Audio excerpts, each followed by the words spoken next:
Bonjour Monsieur de Gaulle, merci d'être avec nous aujourd'hui au Dialogue franco-russe. Vous faites du conseil en stratégie et finance d'entreprise. Vous avez 15 ans d'expérience en direction de banque privée. Il est sans doute inutile de rappeler les hauts faits de votre grand-père, le général de Gaulle. On est en 2022 et c'est une année sans précédent, très complexe et difficile pour les relations franco-russes. C'est en quelque sorte une année anti-russe, je dirais, sans parler de la politique. Et quand même, à partir du mois de septembre-octobre, il y a de plus en plus de personnalités, modestement, qui se prononcent pour la normalisation de nos relations entre la France et la Russie. Et vous en faites partie. Pourquoi pensez-vous que ce soit si important pour la France de ne pas se séparer de la Russie? Bonjour Madame, je vous remercie de votre accueil et de me donner l'occasion de m'exprimer dans cette maison de la culture qui célèbre tout ce qui unit le peuple français et le peuple russe, par la culture bien entendu. Je pense que c'est extrêmement important pour la France de garder, de préserver et de promouvoir une relation d'entente et de coopération avec la Russie, tout d'abord par les liens historiques, la communauté de destin qui nous unit, et aussi parce que préserver et garder une relation avec la Russie est la garantie d'une stabilité et de la prospérité en Europe et dans le monde, et que malheureusement les conséquences subies de la crise actuelle se répercutent en Europe, dans le monde et en France, et que tout le monde en souffre, et que ça fragilise grandement cet équilibre que mon grand-père s'est toujours efforcé de préserver. Même aux moments les plus difficiles de l'histoire, et tout au long de la guerre froide, mais partant aussi de la Deuxième Guerre mondiale, la Russie étant dans le camp des vainqueurs avec la France contre l'occupant nazi, mon grand-père s'est toujours efforcé de préserver cette relation avec la Russie. Toujours. Et je pense qu'il est de l'intérêt de la France de continuer cette politique et de continuer cet équilibre, parce que c'est essentiel à la stabilité de l'Europe. Je pense que l'opinion publique commence à prendre conscience du jeu pervers et des mensonges américains, et en particulier de l'OTAN, d'utiliser cette crise ukrainienne pour déstabiliser l'Europe, que l'Europe alliée avec la Russie représente un bloc fort, aussi bien politiquement qu'économiquement, que culturellement, que socialement, d'environ 500 millions de personnes, que depuis la guerre du Vietnam et depuis les crises économiques qui ont succédé, liées notamment à l'abandon de l'étalon or sur le dollar, les Américains ont toujours essayé, par la force, par la ruse et par leur politique, d'essayer de rattraper cette perte d'influence, à la fois économique, à la fois politique et à la fois économique, de rattraper la perte d'influence du dollar comme seule monnaie d'échange dans le monde, et que cette politique continue. Je me révolte et je m'insurge contre cette malhonnêteté intellectuelle dans la crise ukrainienne, parce que les déclencheurs de guerre sont les Américains, les déclencheurs de guerre sont l'OTAN, et je voudrais citer comme preuve les déclarations récentes de Mme Merkel, qui a dit qu'elle n'avait jamais eu l'intention d'appliquer les accords de Minsk. Les accords de Minsk ont été négociés et signés pour garantir la sécurité, l'intégrité et le respect des populations russophones du Donbass, et que les Allemands et les Français se sont portés garants de ces accords pour l'équilibre, la stabilité et la protection des populations dans cette région. Mme Merkel, en disant qu'elle n'avait jamais eu l'intention d'appliquer les accords de Minsk, a tout fait pour laisser l'OTAN armer l'Ukraine, a tout fait pour poser les bases de ce conflit, et je trouve que c'est grave, parce qu'il y a des millions de personnes qui en souffrent. En autorisant cette expansion nationaliste ukrainienne, elle a laissé entre 16 et 18 000 personnes se faire tuer, être bombardées, elle a laissé ces populations ukrainiennes nationalistes annihiler la culture russe, annihiler le sentiment même de leur appartenance à la Russie. Elle a annihilé leur possibilité de pratiquer la langue et elle a laissé, malheureusement, ces crimes s'installer. Ça veut dire que sciemment, ils ont contribué à cette guerre et sciemment, ils ont contribué à cette escalade. Les États-Unis continuent malheureusement cette escalade militaire dont les populations ukrainiennes sont les premières à souffrir, mais aussi les populations européennes. L'ampleur, le nombre et la profondeur des sanctions montrent que tout ça a été organisé très longtemps à l'avance et qu'il s'agit en fait d'une guerre économique aussi, dont les Américains en sont les bénéficiaires. Les Américains vendent leur gaz 4 à 7 fois plus cher aux Européens qu'ils le font pour leur propre pays.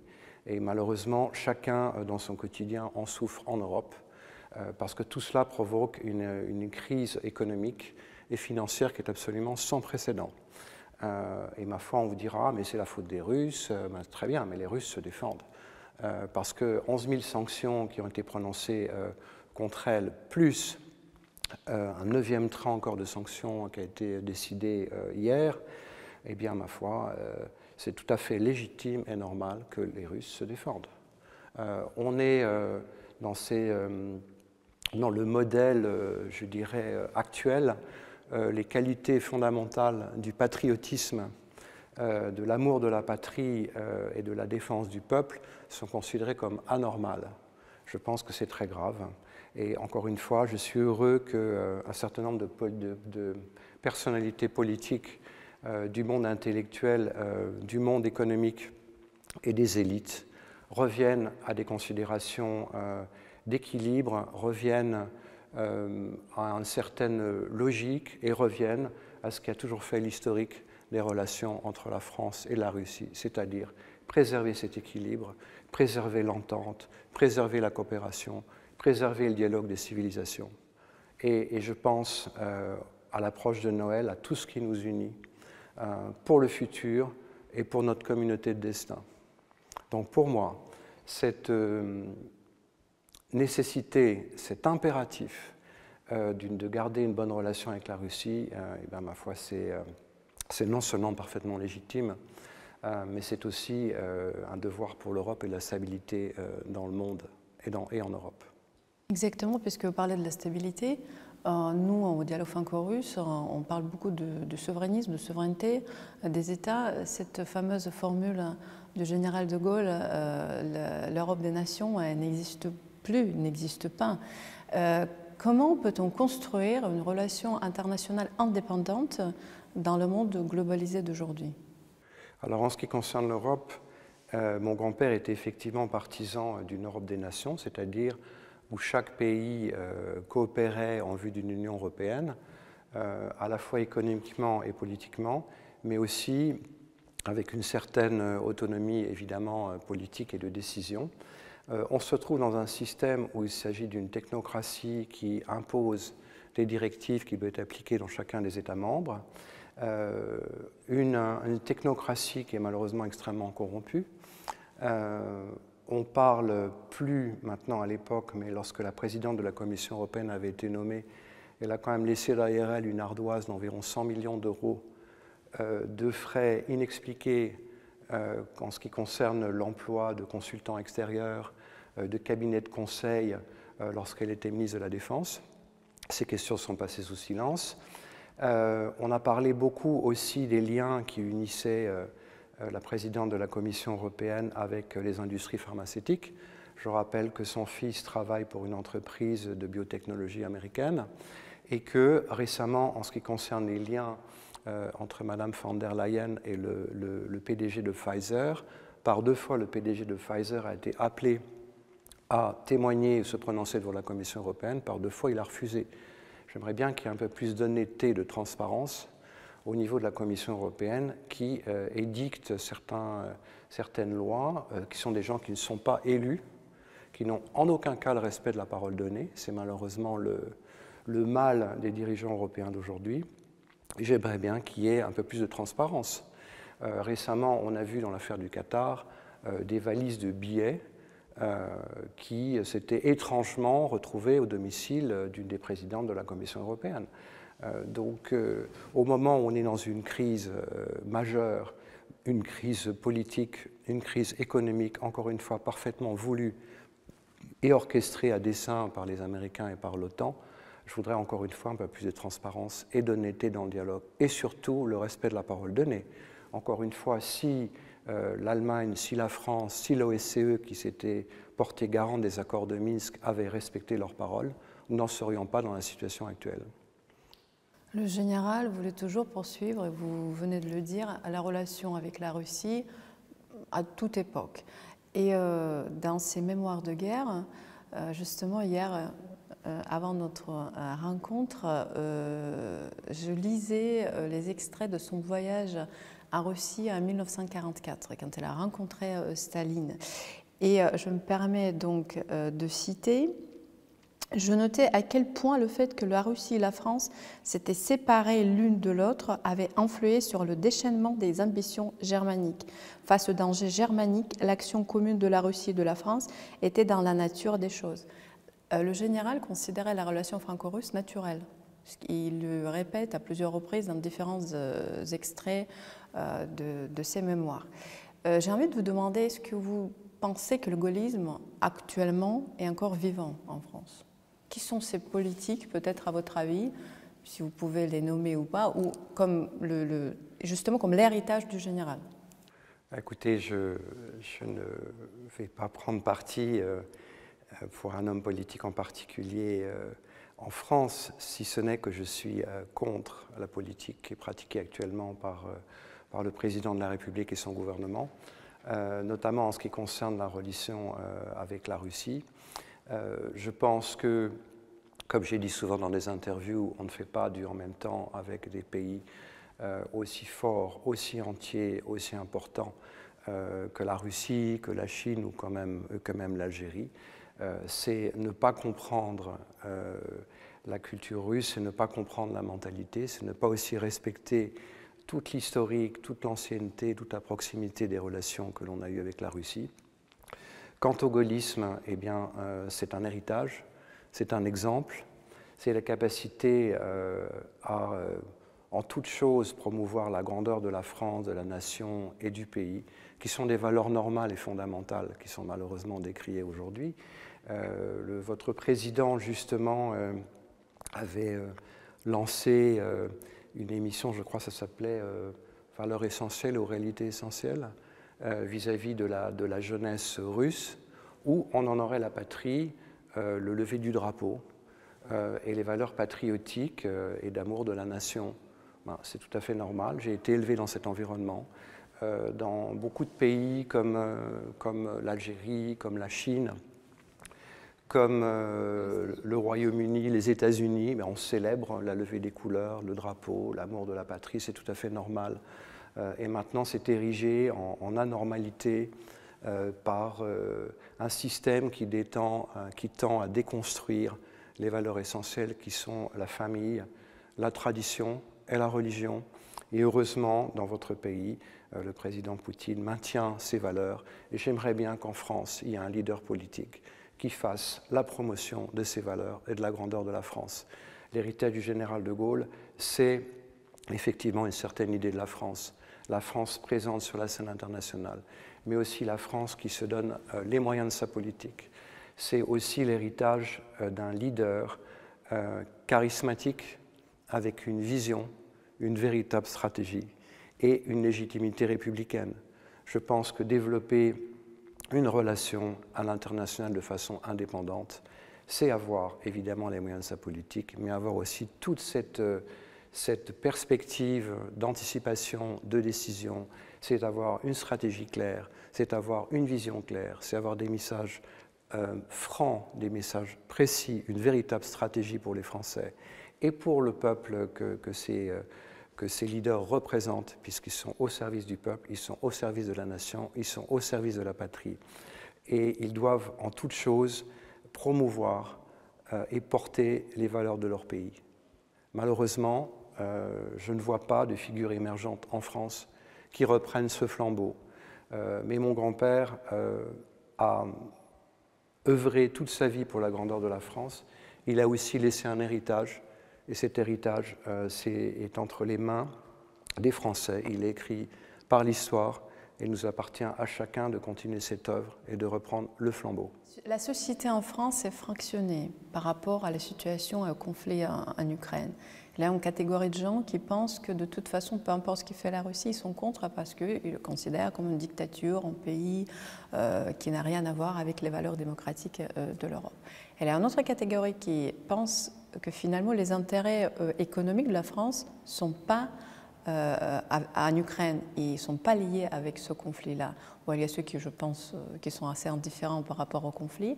Il y a une catégorie de gens qui croient vraiment que c'est le combat de civilisation, qu'il y a quelque chose qui dépasse juste la guerre en Ukraine. Et vous en avez parlé juste au tout début. Est-ce que vous pourriez développer un petit peu plus cet aspect? Oui.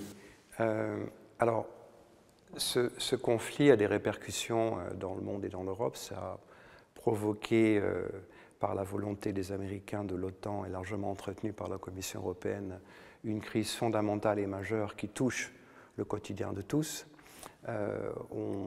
J'ai eu des témoignages de petits artisans, de petits commerçants, de gens qui souffrent de cette situation. Des boulangers, à peu près 50% d'entre eux sont en faillite, aussi bien en France qu'en Belgique et en Europe, parce que leur facture d'électricité est passée de 1 500 € par mois à 5 000, qui rend la poursuite de leur activité totalement impossible, et ce qui va jeter des centaines de milliers de personnes en Europe au chômage et dans la crise. Cette crise est grave parce qu'elle aura des répercussions qui vont beaucoup plus loin. Ce que malheureusement les journalistes occultes et la communauté intellectuelle qui catégorise pour éviter tout débat ou tout dialogue les gens entre pro-russes ou pro-américains ou pro-Poutine ou invoquent je ne sais quelle dictature, eh bien, il faut savoir que moins de 50% de l'aide qui est, enfin de l'aide, plus exactement des subventions qui sont accordées aux Ukrainiens, arrivent aux Ukrainiens. Il faut savoir que 50% des armes qui sont données aux Ukrainiens sont revendues sur les marchés internationaux pour alimenter les terrorismes, pour alimenter des crises politiques, des conflits, pour alimenter des révolutions. Récemment, le gouvernement ukrainien a publié un catalogue de près de 1000 pages d'armes qui sont destinées à être vendues en Amérique du Sud, en Afrique, dans les pays arabes, et qui vont alimenter le terrorisme partout dans le monde. Il s'agit d'armes lourdes et d'armes légères. C'est un des pays malheureusement les plus corrompus au monde. Je ne critique en aucun cas les Ukrainiens, mais je critique le régime. Le régime qui a été mis en place par les Américains en 2014 avec ce fameux coup d'État où Mme Nuland, qui est d'origine ukrainienne, tout comme M. Biden, s'est exprimée en disant « fuck the EU ». Pardonnez-moi, je la cite textuellement. C'est-à-dire qu'au mépris de toute considération, même pour les Ukrainiens, elle a instauré une dictature. Je m'insurge et je suis scandalisé qu'en France et en Europe, on fasse l'apologie d'un bataillon qui s'appelle Azov, qui utilise les mêmes emblèmes que ceux de la division Das Reich. Mes parents ont combattu le nazisme, mes grands-parents, ils ont même été déportés pour des raisons de résistance, et pour moi c'est absolument scandaleux que l'on fasse la promotion de gens qui ont massacré, tué, discriminé des populations dans le Donbass. En 2019 déjà, les déclarations du plus proche conseiller de ce qu'allait être le président Zelensky, Arestovitch, disait dans une interview de février 2019 qu'il fallait absolument faire une guerre contre la Russie, qu'il la souhaitait et que de toute façon, ils allaient recevoir subventions, armements, soutien de l'Union européenne, soutien de l'OTAN, et que l'Ukraine ne pouvait pas perdre. Les Américains ont d'ailleurs totalement trompé la population ukrainienne et le gouvernement ukrainien en ce qui concerne la victoire tout à fait, à mon avis, réaliste de l'Ukraine dans cette guerre. Parce que de toute façon, le grand perdant de cette guerre, c'est la population ukrainienne elle-même, et aussi, par effet de conséquence, l'Europe, avec toute la crise dans laquelle elle s'est engouffrée de par la volonté des politiques. C'est très très triste en fait. C'est la souffrance de l'Europe, c'est la souffrance des peuples. Je crois à cette résurgence, ce retour aux réalités. C'est pour ça que c'est très important pour moi de dénoncer tous ces mensonges et toute la logique qui a conduit à ce conflit. Mais dans ce conflit, on essaie de nous faire croire que la Russie est isolée. C'est totalement faux. D'abord parce qu'il y a des gens qui sont conscients des enjeux et des réalités, à la fois en France, en Europe et dans le monde, parce que ces personnes sont chargées de rétablir les vérités fondamentales, de dénoncer les mensonges et de dénoncer la logique qui a conduit à cette guerre. Maintenant, je crois aussi au renouveau, je crois aussi à la reconstruction qui suivra, tout simplement parce que, et je reviens à ce que vous disiez de mon grand-père, on ne peut pas se passer de la Russie. On ne peut pas se passer de ce continent en soi, ce n'est pas tout à fait un continent, mais c'est en tout cas le plus grand pays du monde, qui, de par sa géographie, sa culture et son histoire, représente un potentiel économique, politique, industriel, géopolitique et culturel absolument considérable.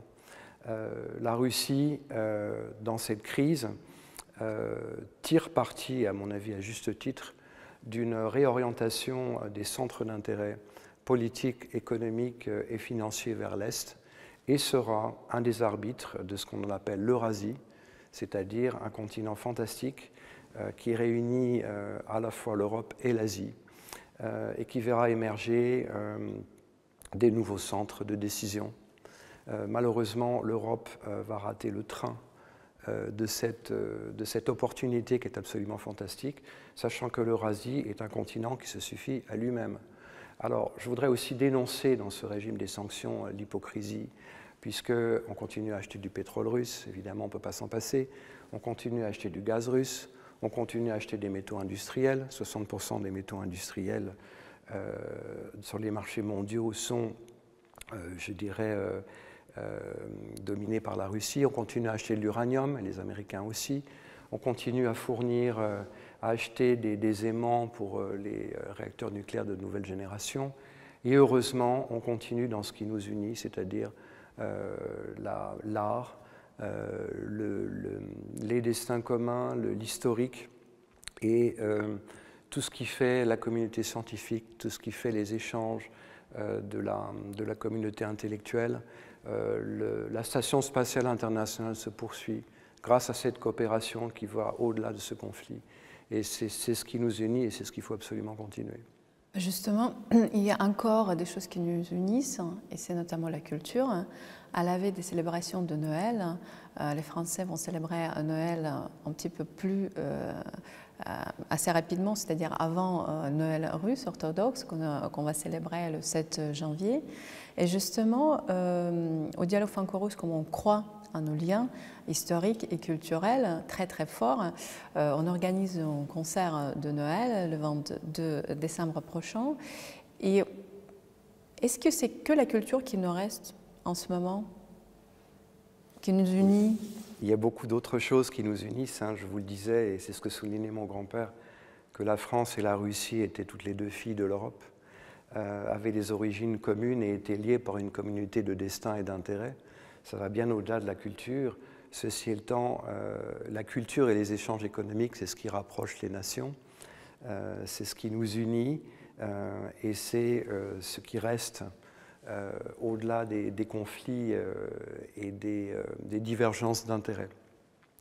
Ce que je voudrais dire aussi, c'est que dans cette histoire commune, il faut faire la paix.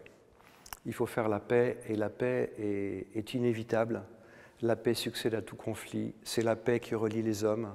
Cette paix passe nécessairement par une restauration du dialogue, puis une entente, puis une coopération économique. C'est ce qui a refait, je dirais, ce qui a fait une continuité, même au moment de la guerre froide. C'est ce qui fait la continuité entre les peuples. Et je voudrais donner un message d'espoir et d'union parce que je crois à cette communauté de culture et de destin, je crois à ce qui nous unit. Les relations entre la France et la Russie sont extrêmement anciennes et tout le monde parle de paix actuellement.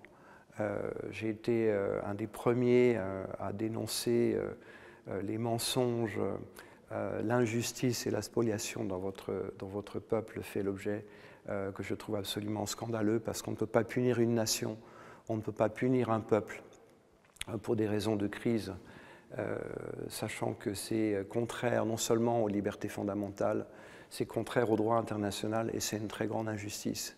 Je pense que nulle autre nation, depuis les persécutions juives pendant la Deuxième Guerre mondiale, n'ont subi autant de spoliation que le peuple russe actuellement.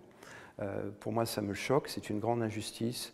Je pense qu'au-delà des crises actuelles, il faut voir l'équilibre des peuples, il faut voir l'équilibre des nations, il faut voir l'équilibre du monde et de l'Europe.